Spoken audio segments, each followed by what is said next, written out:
Hola, buenas tardes a todos. Para los amigos de Bailar en México, es un placer presentar. Bienvenidos. Nuestra sección, Glickin, de la Oficina Internacional de la Universidad. Muchas gracias, profesor Gil Diesendruck, por compartirnos sus valiosos conocimientos y tiempo. Y quiero comenzar con una frase que dijo Nelson Mandela. Nadie nace odiando a otra persona por el color de su piel. La gente aprende a odiar. También se le puede enseñar a amar. El amor llega más naturalmente al corazón humano que lo contrario. Veamos si al terminar la conferencia, el profesor Gil Diesendruck nos convence de que esto sea verdad o mentira. Los invitamos a que nos sigan en nuestras redes sociales, @bar.ilanmx, y visiten nuestra página amigosview.mx. Y respuestas, los invito a ir escribiendo en el chat sus preguntas conforme les vayan surgiendo. Y le quiero pedir a Moshe Podgorski, cercano amigo de Bar-Ilan en México, que nos ayude presentando al profesor. Gracias.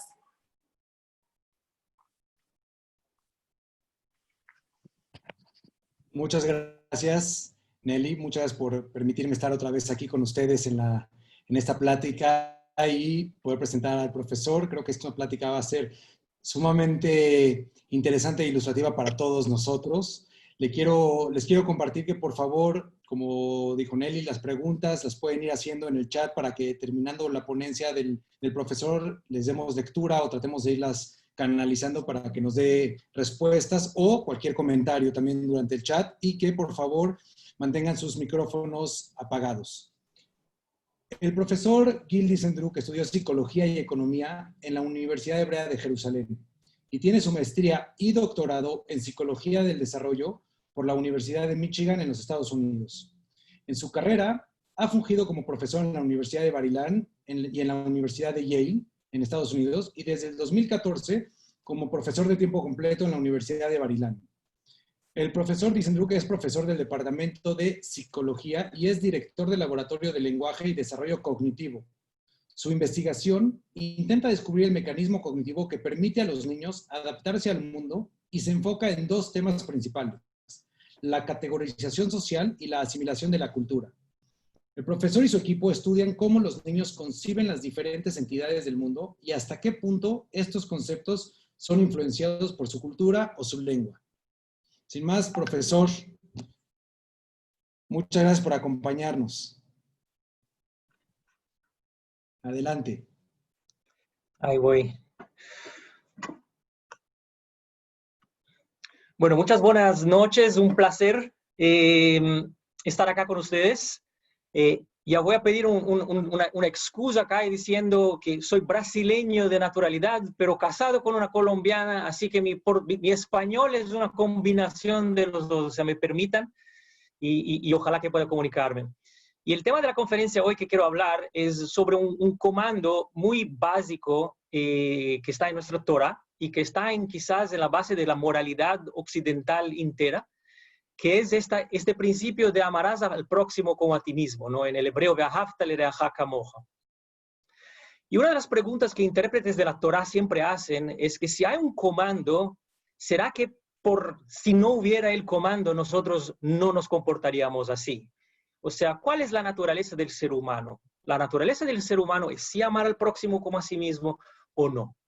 Y la manera como voy a intentar contestar esta pregunta es a través de la psicología de niños, mirando cómo lo que sabemos ahora nos enseña sobre nuestros instintos sociales. Pero voy a empezar por adultos. Investigaciones de los últimos años con adultos nos revelan algo muy interesante. Oye, aguanta, esto acá. Nos revela una cosa muy interesante. Una de las cosas que nos revela es que nuestra capacidad de tomar la perspectiva de una otra persona aparentemente es automática. Lo hacemos instintivamente. Por ejemplo, si ahora les pregunto que se imaginen cómo se siente Yossi, este judío blanco que lo ven ahí en la tela, cuando está preparándose para dar una charla. y yo checo el funcionamiento del cerebro de ustedes en cuanto están pensando en cómo yo sí piensa. La área del cerebro que estará funcionando en el cerebro de ustedes es la misma área del cerebro que está funcionando cuando ustedes piensan sobre sí mismos. O sea que hay un overlap, hay el mismo área está juntamente funcionando cuando yo pienso sobre una otra persona semejante a mí o yo mismo. Eso funciona también en relación a la empatía. Entonces, cuando yo veo ahora a Sara, una mujer judía, sufriendo, teniendo una experiencia de dolor, la área del cerebro que funciona en mi cerebro es la misma área que funciona cuando yo tengo una experiencia de dolor. O sea, la empatía, de nuevo, está automáticamente enraizada en mi cerebro para el otro. Y eso realmente es muy positivo porque nos lleva a pensar quizás que la naturaleza del ser humano quizás es buena. Pero la manera que me parece muy interesante de intentar contestar a esta pregunta muy filosófica y muy básica es estudiando chiquitos, es estudiando bebés y ver cómo salen naturalmente. Y les voy a dar algunos ejemplos que me parecen fascinantes, muchos de ellos no de investigación. Eso, por ejemplo, es una investigación de investigadoras en la Universidad de Illinois, con bebés de menos de 1 año. Y lo que descubrieron en esta investigación es que bebés se sorprenden cuando una persona distribuye algún tipo de juguete de una manera no egalitaria. Entonces, lo que ustedes ven en la secuencia superior es una división no egalitaria, en que ustedes ven en la derecha que una jirafa, un muñeco gana 2 juguetes y la otra nada. Eso sorprende a bebés de menos de 1 año, más de lo que nos vemos en el panel de abajo, donde hay una distribución egalitaria. O sea, ya bebés de menos de 1 año tienen un sentido de justicia. Bebés de menos de 1 año también tienen un sentido de moralidad. Por ejemplo, eso en un estudio de colegas míos en Yale, que cuando bebés de menos de 1 año, inclusive de 6 meses de edad, miraron a este conejito intentando abrir esta caja. El oso dorado viene y le ayuda a abrir a la caja. El oso gris viene y le impide de abrir a la caja. Salta arriba de la caja y no lo permite. Luego dan esos 2 ositos al bebé de 6 meses para escoger con quién quieres jugar. Ya en 6 meses de edad, bebés prefieren al osito que ayuda al osito que es antisocial. O sea, un sentido de moralidad ya existe a los 6 meses de edad. Eso todo, de nuevo, demuestra una cierta naturaleza muy buena. Y eso pasa no solo en estudios en laboratorio. En estudios fascinantes de los investigadores acá, Warneken y Tomasello, mostraron al niño de 1 año y medio la segunda secuencia. Ups.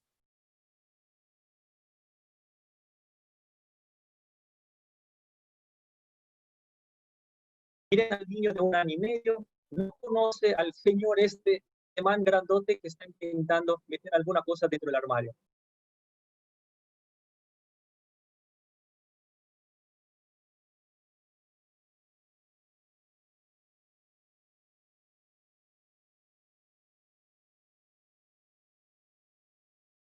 Al 1 año y medio de edad, el niño ofrece su ayuda de manera altruista, sale del confort de su mamá para ayudar a una persona completamente desconocida sin ser llamado, sin ser incentivado, sin que la persona le mire.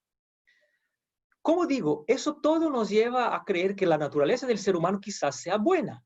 Y luego de nuevo vuelve la pregunta, entonces, ¿para qué el comando de amarás a tu próximo como a ti mismo? Quizás no necesitamos este comando porque nosotros lo hacemos de una manera intuitiva, de una manera instintiva. Y realmente podría terminar mi charla acá y mandar ustedes de vuelta a sus casas con una sonrisa y muy optimistas y felices, ¿no?, con la naturaleza del ser humano. Pero infelizmente esto no es el cuento que tengo para contarles acá. Porque un factor crítico en esta fórmula es quién es el próximo. Y lo que voy a demostrar a ustedes ahora es que, infelizmente quizás, el ser humano desde el principio discrimina entre diferentes próximos, entre diferentes otros, entre diferentes personas. nosotros todos vivimos en un mundo muy diverso en términos de las personas que nosotros encontramos, personas que son distintas en su color de piel, en cómo hablan, en qué creen, en cómo se visten, en su identidad de género, etcétera, etcétera. Y cuando encontramos esa diversidad en nuestros ambientes, nosotros creamos categorías sociales, nosotros creamos grupos sociales. Y no solo eso, sino que hay ciertos grupos con quienes nosotros nos identificamos, esos son nuestros grupos, esos somos nosotros, y hay grupos con quienes no nos identificamos, son ellos, son los otros. Y lo que las investigaciones mismas, las mismas que les conté hace 5 minutos atrás, les muestran, es que esos procesos que mostré antes realmente son discriminatorios también automáticamente. Por ejemplo, la perspectividad es automáticamente selectiva. Lo que les conté que, por ejemplo, imagínense ahora que ustedes tienen que pensar cómo John piensa en hacer una charla. ¿Qué le pasa en la cabeza? Y de nuevo, los meto en un escáner de cerebro para mirar qué áreas de tu cerebro están funcionando cuando ustedes están pensando ahora en John, un hombre negro, no de mi grupo. Lo que pasa es que la área que está activa es diferente de la área que está activa cuando yo pienso sobre mí mismo. Si les muestro ahora una mujer china, también teniendo una experiencia de dolor, y les pongo en un escáner de cerebro, y mido qué está pasando en el cerebro de ustedes cuando ustedes miran a este video de una mujer china teniendo una experiencia de dolor, el área del cerebro de ustedes que está activa es diferente de la área del cerebro que está activa cuando ustedes propios tienen una experiencia de dolor o cuando ustedes ven a una persona del grupo de ustedes teniendo una experiencia de dolor. O sea, la empatía también es automáticamente selectiva. Y infelizmente lo que estudios que nosotros hemos hecho durante muchos años muestra que esta discriminación empieza bastante temprano. Empieza, por ejemplo, a los 5 años ya vemos muchas evidencias de esta discriminación.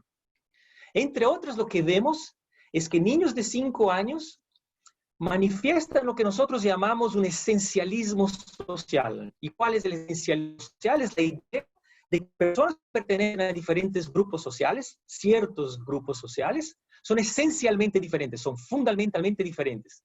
O sea, para niños, por ejemplo, judíos y árabes en Israel, la diferencia entre judíos y árabes es parecida con la diferencia entre leones y elefantes. Son especies diferentes, son seres completamente diferentes. ¿En qué se manifiesta eso?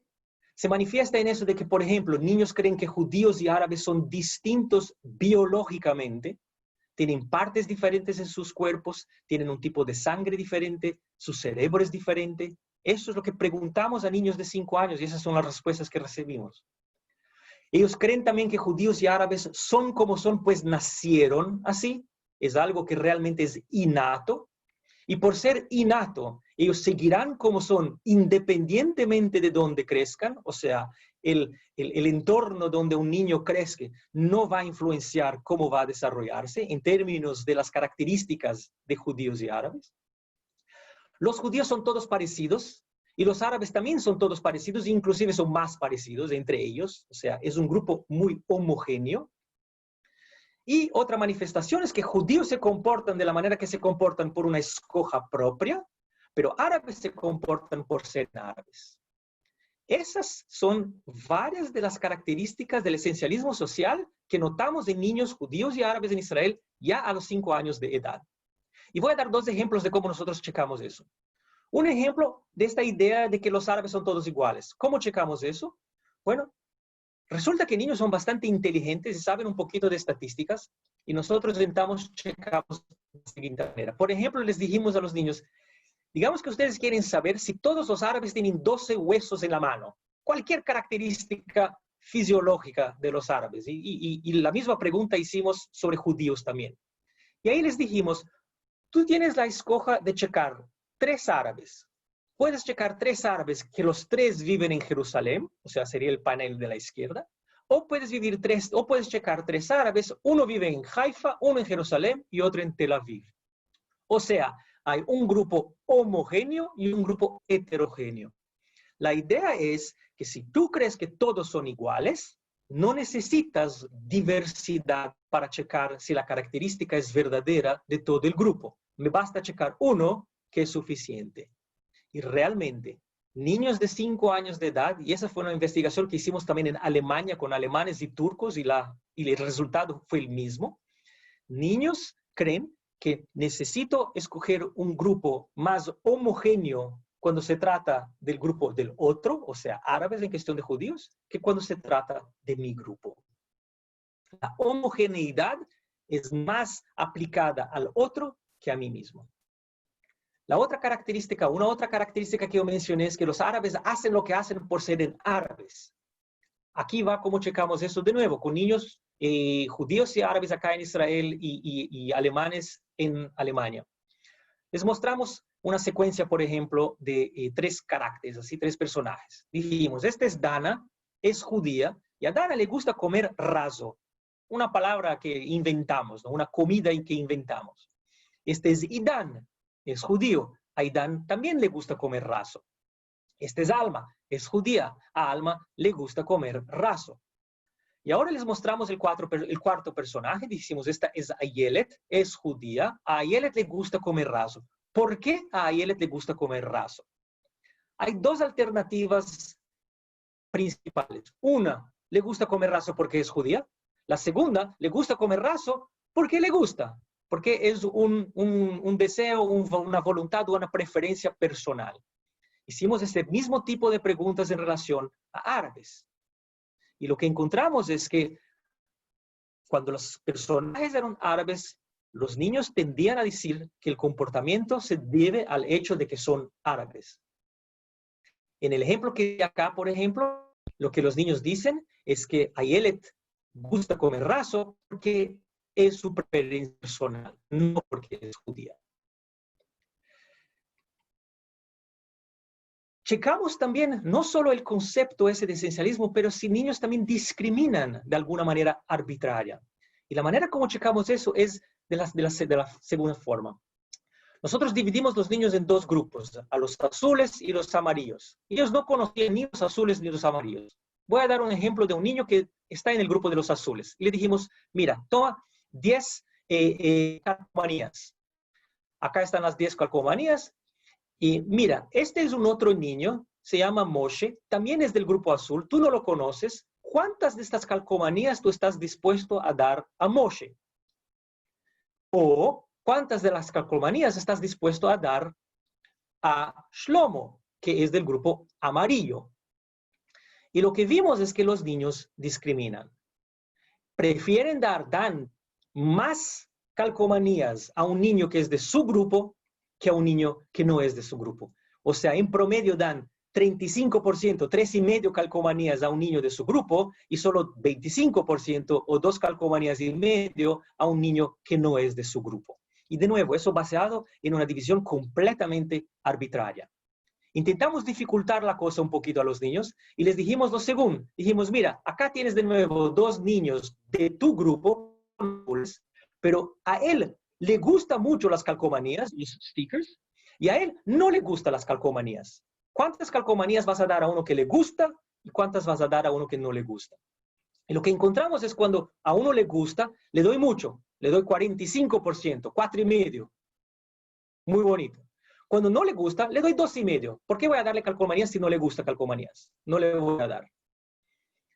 Pero ahí hicimos la misma pregunta. Los niños receptores no son del grupo de nuestro participante. Los 2 son amarillos. Uno le gusta, a otro no le gusta.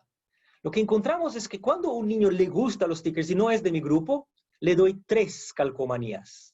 Cuando no le gusta, le doy inclusive más. Le doy 4 calcomanías. Los niños estaban dispuestos a sacrificar calcomanías para dar a un chico no de su grupo que no le gustan los stickers. Entonces, ¿será que la conclusión es que la naturaleza del ser humano no es buena? Y de nuevo, vamos a los bebés. Y vamos a ver qué dicen los bebés. Y lo que dicen los bebés, infelizmente, es que, de nuevo, los mismos estudios que les dice antes resultan que dan resultados diferentes si los personajes que están en las investigaciones no son del grupo del niño. Entonces, esta aversión a la desigualdad no pasa si los recipientes no son del grupo del bebé. Y también, si una persona le hace daño a alguien que no es de mi grupo, bebés prefieren a él, prefieren al osito ceniza que incomoda a alguien que no es de mi grupo, a alguien que le ayuda. Entonces, la moralidad de los bebés también es selectiva.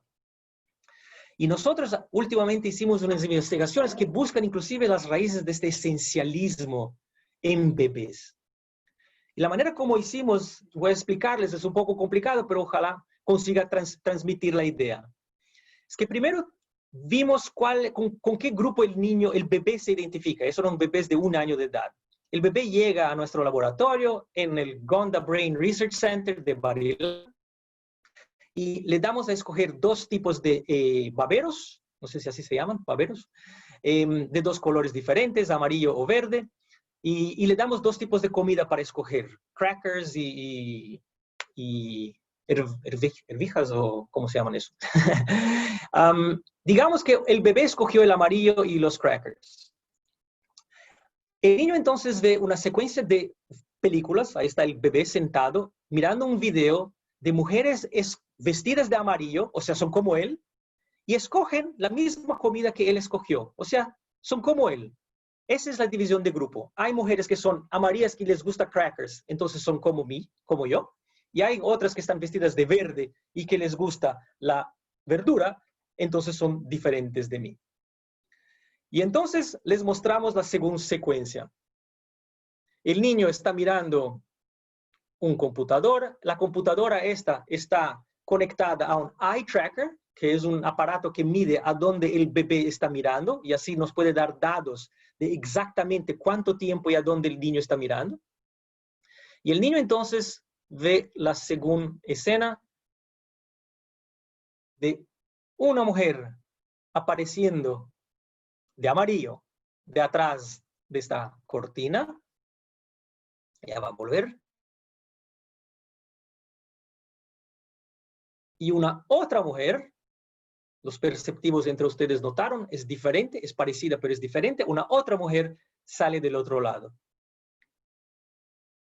La pregunta que nos interesa es, ¿cuántas mujeres el bebé cree que hay atrás de la cortina? ¿El bebé cree que hay 2 mujeres atrás de la cortina o que hay solo una mujer atrás de la cortina?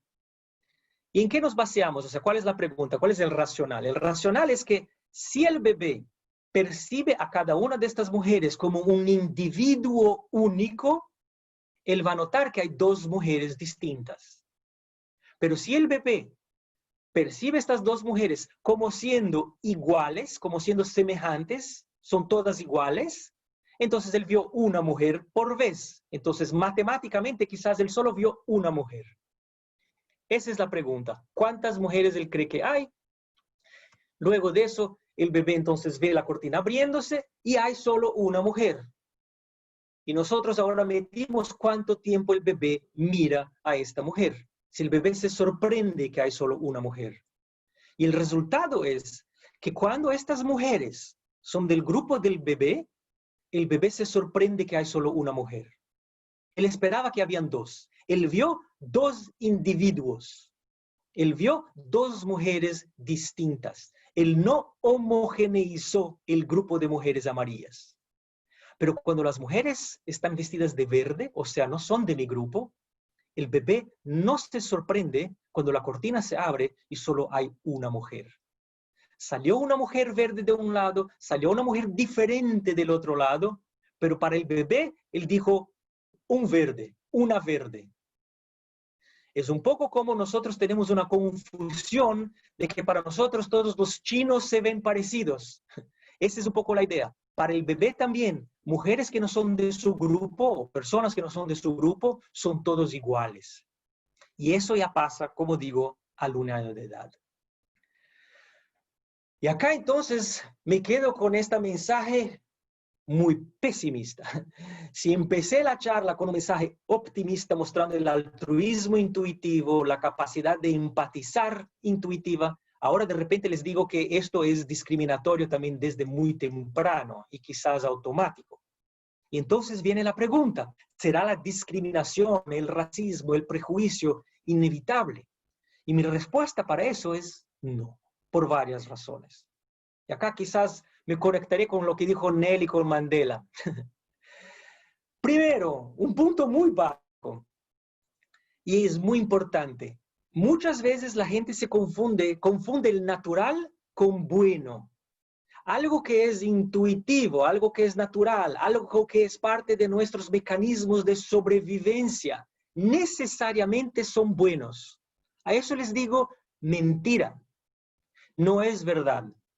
Nosotros también tenemos un instinto que cuando vemos algo como esta foto acá, con una cantidad de caloría y de azúcares, el instinto es atacarlo, el instinto es comerlo.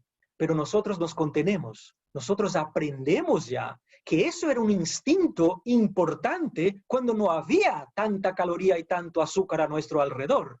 Entonces el natural era importante para nuestra sobrevivencia. Pero este instinto natural ya no es tan necesario e inevitable para nuestra sobrevivencia. Nosotros sabemos reemplazarlo y reemplazamos basado en nuestra cultura, basado en nuestra educación. Acá es donde entra el mandamiento también. Acá es donde entra el mandamiento de Ve'ahavta l'reaja kamoja. Quizás tu instinto es discriminar, porque en un entonces seres humanos tenían que discriminar porque si no, no sobrevivían. Pero ahora nosotros vivimos en comunidades multiculturales, multiétnicas, multirraciales, multireligiosas. Este instinto ya no es bueno. Este instinto ya no es necesario para nuestra sobrevivencia. Tenemos que reemplazarlo y es esto, de cierta manera, que podemos decir que la moralidad y la Torá intenta enseñarnos. Pero voy a dar otras razones también, inclusive más fundadas en estudios. Uno es que el conocimiento del otro es clave. Es importantísimo que nosotros conozcamos a quién es el otro, para que este círculo de quién son los próximos se extienda, se expanda, que no se limite a los que son exactamente de nuestro clan, de nuestra familia. Y nosotros tenemos estudios, por ejemplo, con niños judíos y árabes que van a escuelas o a kindergartens juntos, y vemos como el proceso ese, por ejemplo, de la percepción esencialista del otro, disminuye rápidamente con un par de años de exposición, de contacto con niños del otro grupo. Eso pasa con judíos y eso pasa con los árabes. Y la verdad, ni es necesario el contacto. Simplemente el contar, simplemente el exponer imágenes y historias y la cultura del otro, tenemos estudios que muestran eso también. Ya disminuye la actitud negativa que tiene el niño en relación al otro. Inclusive en Israel, inclusive en relación de judíos y árabes, que como nosotros sabemos es una relación muy tensa. Entonces el conocimiento es clave. Otro punto que es clave es la manera de hablar. También tenemos estudios en que nosotros simplemente dimos a mamás que contaran cuentos basados en historias que nosotros les dimos sobre caracteres que aparentemente eran judías o aparentemente eran árabes. No les decimos para que hablen de judíos y árabes, pero ellas naturalmente lo hicieron. Y una de las cosas que resultó es que las mamás que más mencionaban el hecho de que los personajes en estos libros eran judíos y árabes, y lo mencionaban de una manera categórica, o sea, decía, mira, esta mujer árabe está trabajando en esta oficina. Qué raro, las árabes no trabajan en oficinas. O sea, cuando daban una generalización, eso estaba relacionado directamente con la tendencia del niño de esencializar la diferencia entre judíos y árabes. O sea, lo que no se debe hacer es justamente hacer esta generalización completamente descalificada. Hay que individualizar. Cuando individualizamos al otro, nosotros también rompemos con esta tendencia de esencializar, de homogeneizar al otro. Esa es una de las maneras de combatir la esencialización. Otro punto importantísimo. La identidad de mi grupo es maleable. Y acá me refiero a una cosa que Nelly mencionó de Mandela. Es verdad, los bebés no nacen sabiendo cuál color ellos son y seguramente no saben también que son judíos y que hay otros que son árabes. Eso es algo que nosotros les enseñamos a través de la cultura, a través del idioma. Pero la manera como los niños crean esos grupos es muy maleable. Nosotros podemos definirles de una manera diferente cuál es su grupo de referencia y así prevenir o parar o remediar o tranquilizar, digamos así, la tendencia discriminatoria. Por ejemplo, un estudio que ahorita terminamos, y terminamos con niños árabes, empezamos con niños árabes, en que hicimos una técnica en psicología que se llama priming, o sea que nosotros les dimos una idea y luego vimos cómo esta idea afecta su comportamiento posterior. Un grupo de niños, nosotros les decimos alguna cosa sobre el grupo de ellos. De nuevo, esos son niños árabes. Entonces les dijimos, mira esta ciudad en que todos hablan árabe, van a la mezquita los viernes y otras costumbres que árabes tienen. Esto es de enfatizar su grupo, el grupo de los niños. Una otra posibilidad es enfatizar al grupo otro. Entonces, mira esta ciudad en que todos hablan hebreo, van a la sinagoga en los sábados, etc. El tercer grupo es el grupo más importante porque es el grupo en que nosotros enfatizamos algo común a judíos y árabes viviendo en Israel. Entonces decimos, mira esta ciudad en que todos les gusta hummus. Van a la playa en las vacaciones, van al mall, etcétera, etcétera. Tres grupos diferentes de niños escucharon una de estas tres historias y luego les dimos una tarea en que ellos tenían que decidir a dónde soltar culebras. Dijimos, culebras escaparon del zoo, ahora tenemos que decidir qué hacer con las culebras. Una posibilidad es ponerlas en una ciudad de judíos. Otra posibilidad es ponerlas en una ciudad de árabes. La otra posibilidad es mandarlos al zoo de vuelta. Y lo que vimos es que cuando enfatizamos el otro grupo, la tendencia del niño es suelta la culebra en la ciudad del otro. De nuevo, hacerle daño. Pero cuando enfatizamos la identidad común, esta tendencia bajó completamente y los niños entonces decidieron, no, suelta la culebra al zoológico. O sea, enfatizando una identidad común al niño, fue suficiente para cambiar esta actitud negativa en relación al otro. Y por fin, creo que es la última, tenemos estudios también que muestran que la principal motivación del ser humano, y de bebés inclusive, no es de percibir quién es su potencial enemigo, de quién tiene que cuidarse, quién va a atacarlo, sino al contrario, es afiliarse, es descubrir quién es su amigo. Esa es la principal motivación. Es por eso que niños necesitan grupos. Niños necesitan grupos, bebés necesitan el grupo, para protegerse, para que lo ayuden, para que le den comida, para que le enseñen. Hicimos un estudio en que, de nuevo, con la misma estrategia, el mismo método, mostramos a los niños un video de 30 segundos en que dos chicas colaboraron armoniosamente para montar un juguete de Lego.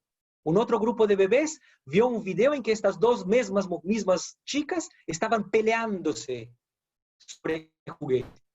Luego de que vieron esta película de 30 segundos, les dimos una tarea, o sea, de nuevo, son bebés de 1 año, en que medimos la capacidad de ellos de discriminar entre blancos y negros. De nuevo, esto es usando un eye tracker. Voy a mostrarles más o menos cómo esto funciona. Ustedes van a ver ahora, ahí está la bebé, y van a ver bolitas moradas en la tela, pasando de una cara para la otra, ¿la ven? Esto es el eye tracker. Ese es el ojo de la niña mirando a las dos fotos. Y eso nos da una medida exacta de cuánto tiempo la niña está mirando al blanco y al negro. Y lo que nos interesaba es hasta qué punto los niños discriminan en su mirada entre blancos y negros luego de ver una película de afiliación versus cuando vieron una película de pelea. Y lo que pasa es que los niños discriminan menos entre blancos y negros luego de que vieron una película en que las dos mujeres colaboraron armoniosamente. Entonces les estoy diciendo acá una historia de que sí, tenemos un instinto discriminatorio, pero que podemos corregirlo de muchas maneras. Ustedes quizás me preguntarán, ¿es una utopía lo que les estoy diciendo, que a través de la cultura y del lenguaje y de la exposición y de la familiaridad y a través de incentivar una identidad común y afiliativa, eso sí realmente funciona? Y acá voy a darles un ejemplo del mundo de muchos de ustedes que quizás puede entender a qué me refiero. Que yo sepa, hay una rivalidad muy grande en México entre los Chivas de Guadalajara y el América de México. Una rivalidad que supongo, así como en Brasil, mío de origen o en cualquier otro país del mundo, unos y otros podrían matarse y se matan inclusive en ciertas ocasiones. O sea, hay un odio tremendo, inclusive hay estereotipos quizás entre cómo son los hinchas de los Chivas y cómo son los hinchas del América.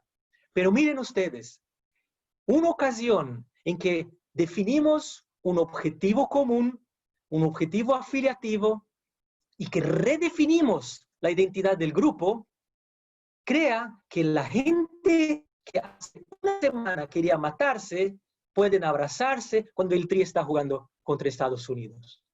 Entonces yo no creo que es una utopía.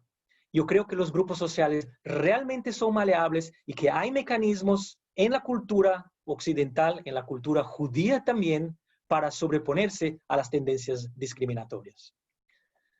Muchas gracias a ustedes, muchas gracias a esas diferentes entidades que han dado financiamiento para mis estudios. Y ahora, bueno, te paso a ti, Moshe.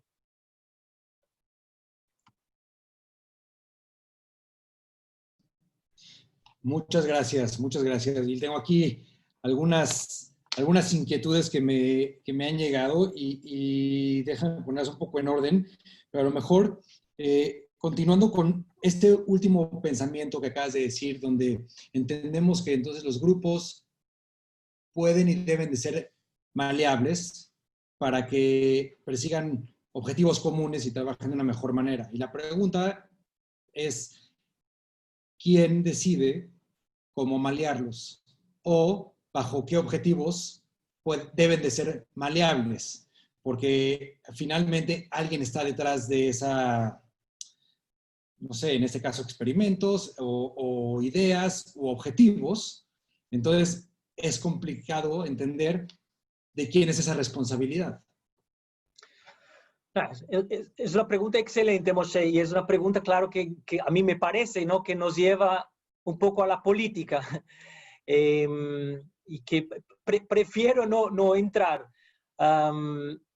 mas es una fuerza, si te entiendo también, que puede ser maléfica también. O sea, puede ser, o sea, yo la puse como que como tiene la posibilidad de crear beneficencias al mundo, a la sociedad. Pero tú tienes razón, o sea, la gente se puede usar eso también para el mal.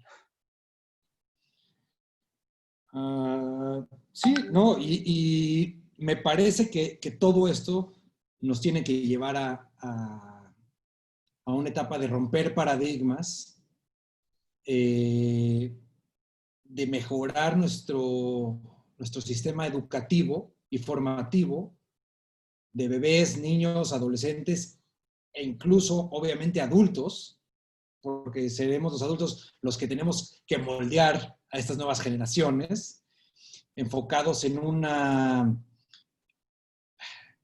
sociedad más tolerante, enfocada hacia un proceso de paz y de armonía con todos nuestros semejantes, no nada más en el sentido de judíos y árabes, sino de mexicanos y extranjeros y de judíos y no judíos, etcétera, etcétera, ¿no? También de género, de hombres y mujeres. O sea, me parece que tiene que haber una reestructura educativa a nivel general, que a lo mejor este tipo de experimentos pueden arrojar mucha luz en el sentido de enseñarnos cómo podemos generar estos modelos educativos que le permitan a los niños desarrollarse desde un bias menos rígido.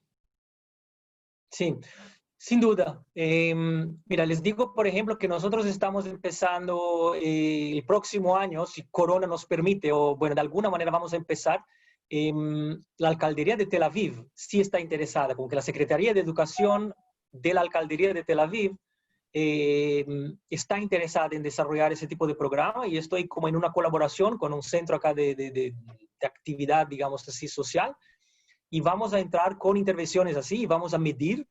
Y como digo, o sea, no tiene que ser, y en Israel principalmente es muy difícil, y quizás en México también es difícil, el contacto ideal, el contacto diario, es muy difícil. O sea, yo viví en San Paulo, o sea, yo sé también lo que son esas urbes latinoamericanas.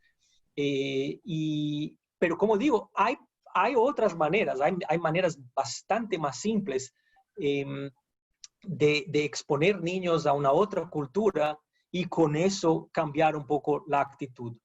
Mucho viene de nuevo del no saber. Principalmente con niños chiquitos, el no saber se torna como que un sitio, un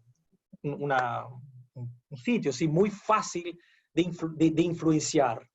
Y por eso como que hay que llenar este no saber con una información que a nosotros nos parezca importante por valores sociales. Pero como dijiste en tu primera pregunta, hay que tener también un poco el interés político para hacerlo. Otra pregunta más es sobre el instinto. Tú mencionaste que el instinto es bueno y puede llegar a ser malo o viceversa. Entonces, ¿qué hacemos con eso? ¿Cómo nos vamos con esa información? ¿Qué hacemos con el instinto natural? De nuevo, el instinto natural es que es muy importante al bebé identificar su grupo, reconocer su grupo. A lo que voy es que primero que la importancia que tiene en encontrar su grupo es porque el niño quiere sentir quién son la gente que va a ayudarlo, que va a darle comida, que va a enseñarle. O sea, no es un instinto antagonista, es un instinto prosocial. Eso es importante, una cosa. La otra cosa es que nosotros somos los que definimos para el niño quién es su grupo. El niño no sabe quién es su grupo. O sea, imagínate desde el punto de vista, yo siempre doy el ejemplo, o sea, porque nosotros, por ejemplo, usamos mucho en Estados Unidos, principalmente, donde hay mucha investigación, que la gente dice, bueno, pero el niño es racista por instinto, o sea, que divide la sociedad según raza. Y la respuesta es no. Y la respuesta no tiene que ser muy sorprendente, o sea, porque nosotros muchas veces nos decimos, pero ¿cómo no? O sea, míralos. O sea, obviamente blancos y negros son distintos. Pero, por ejemplo, ¿quién decidió que Barack Obama es negro? Barack Obama es medio. Es un poco más oscuro, sí. Pero en Israel hay gente de una diversidad tremenda de tonos de color, y en México también. ¿Cómo definimos quién es blanco y quién es negro? También es una decisión bastante cultural. Entonces el bebé no sabe quién es blanco y quién es negro. El niño puede quedarse sorprendido de ver una persona negra, así como él puede quedarse sorprendido de ver una persona con barba o de ver una persona con lentes. La sorpresa es la misma, es algo que yo nunca vi, pero no es necesariamente algo racista, no es que el niño necesariamente entonces tiene una asociación negativa. Esta asociación negativa, nosotros contribuimos mucho para que ella se desarrolle, o sea, contribuimos, nosotros causamos eso. Ahí está el reto para nosotros como adultos responsables. Sin duda. De inculcar este tipo de comportamientos, de evitar de inculcar estos comportamientos en los bebés y en los niños. Sin duda. Nelly, ¿tú querías agregar unas preguntas que tenías? Sí, gracias, Moshe. Y muchísimas gracias. Realmente ha sido maravilloso escucharlo, profesor. Gracias. Yo tengo una pregunta. ¿Qué pasa si un niño ha recibido esa educación y esa cultura hacia la tolerancia y de pronto es discriminado por un niño que no es de su grupo? El niño que sí tiene esa cultura de la tolerancia, ¿cómo lo recibe? O sea, ¿se da cuenta que está recibiendo este comportamiento por parte del otro niño por cuestión racial o de diferencia? ¿O podría ser que estuviera tan bien educado que piensa que puede estarlo molestando por cualquier otra razón? Una buena pregunta. O sea, una de las cosas que nosotros vemos es que es sorprendente al niño. O sea, el niño que no está acostumbrado a la discriminación, y si lo discriminan basado en cualquier rasgo, que sea, pero eres judío, primero que muchas veces el niño ni tiene la conciencia de la identidad grupal que el otro le está atribuyendo. Hay un ejemplo muy bonito, o sea, que tiene que ver un poco con eso. Una película que vi hace un ratito, ¿no? de unos niños de 4 años que son muy buenos amigos en Estados Unidos, uno blanco y el otro negro, y los dos niños van a cortarse el pelo. No sé si vieron, era un YouTube así famoso, y los dos niños van a cortarse el pelo, y el niño blanco le pide que no corten el cabello justamente como su amigo, porque si cortan el pelo exactamente como el amigo, no van a distinguir entre ellos dos. Pero uno es blanco y el otro es negro. Pero en la cabeza del niño ¿entiendes? O sea, que justamente, o sea, como que no entiende de que existe esta dimensión, no sabe todavía que existe esta dimensión de blancos y negros. Para él lo que importaba era el corte del pelo. Entonces, yo creo que es, sin duda, o sea, causa una sorpresa. Y sí, pero pregunta interesante. Muchísimas gracias. ¿Hay alguien más que quisiera preguntar, aprovechando que está el profesor con nosotros? Y bueno, si no es así, nuevamente muchas gracias y muchas felicidades. Realmente nos mostró unos estudios fantásticos. Creo que nos quedamos con mucha tarea y con mucho que pensar. Les agradecemos a todos ustedes que nos hayan acompañado. Moshe, muchísimas gracias una vez más. Nati, gracias. Y no se olviden de seguirnos en redes sociales y nos vemos en 15 días para otra conferencia muy interesante. Muchísimas gracias. Que pasen un buen día. Gracias. Hasta luego. Gracias, que estén muy bien. Chao. Chao, gracias.